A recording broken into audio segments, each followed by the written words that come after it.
వృద్ధులు, వితంతువులు, వికలాంగులు ఎన్ని ఇబ్బందులు పడడానికి కారణం నారా చంద్రబాబు నాయుడు పేదవారు బాగుపడడం పెత్తందారు పార్టీ అయినా తెలుగుదేశం పార్టీకి అసలు నచ్చదు. సీఎం జగన్ గారికి మంచి పేరు వస్తుందనే అక్కసుతో ఆయన మీద హత్య ప్రయత్నాలు కూడా చేస్తున్నారు విజయవాడ వెస్ట్ వైఎస్ఆర్సీపీ ఎమ్మెల్యే అభ్యర్థి షేక్ ఆసిఫ్. జగనన్నని ప్రతి పేదవాడు తలుచుకుంటున్నారు. వృద్ధులు, వితంతువులు, అలాగే వికలాంగులు, మానసిక వ్యాధులు ప్రతి ఒక్కళ్ళు కూడా ఈరోజు జగనన్నని తెలుసుకుంటున్నారు.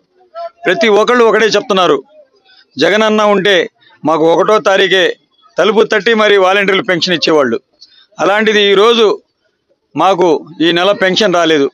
మేము చాలా అవస్థలు పడుతున్నాం. మాకు మందులు కొనుక్కోవడానికి డబ్బులు లేవు, అలాగే ఇంటద్దె కట్టుకోవడానికి డబ్బులు లేవు.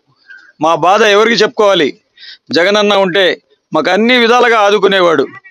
మేము ఆ డబ్బులతో నిత్యావసర సరుకులు తెచ్చుకొని మేము తినేవాళ్ళం, ఏదో కూడు తినేవాళ్ళం జగనన్న ఇచ్చిన ఆ డబ్బులతో.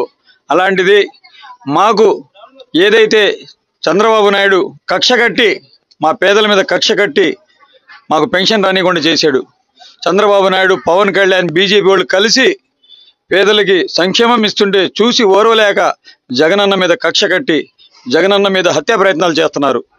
కావాలని చెప్పేసి దురుద్దేశంతో ఏ పేదవాడు కూడా బాగుపడకూడదు, ఏ పేదవాడికి సంక్షేమం రాకూడదు, ఏ పేదవాడికి ఇల్లు రాకూడదు అని చెప్పి దురుద్దేశంతో, ఏ పేద పిల్లవాడు ఇంగ్లీష్ మీడియం చదువుకోకూడదు అని కావాలని చెప్పి దురుద్దేశంతో చంద్రబాబు నాయుడు, ఆయన దత్తపుత్రుడు పవన్ కళ్యాణ్, అలాగే ఆయన మాయ కూటమి బీజేపీ కలిసి ఆడిన ఈ పన్నాగం తప్పకుండా ప్రజలు బుద్ధి చెప్తారు.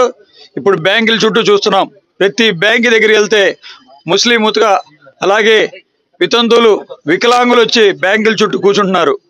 మాకు ఆ డబ్బులు వస్తేనేనయ్యా మాకు జీవనోపాధి, ఆ డబ్బులతోనే మేము బతుకుతున్నాం, నెల మొత్తం దాచుకొని ఆ డబ్బులతో మేము ఏదో వండుకొని తింటున్నాం. మా బాధ ఎవరికి చెప్పుకోవాలి? జగనన్న ఉంటే మేము చెప్పుకునేవాళ్ళం అని చెప్తున్నారు. అలాగే కొండ పై భాగాన ఉన్న మానసిక వికలాంగులు, మంచం మీద పడిన వాళ్ళు, పండు ముస్లిములు కొండపై నుంచి దిగి వచ్చి పొద్దు నుంచి సాయంత్రం దాకా బ్యాంకుల దగ్గర పడికాపులు కాస్తున్నారు.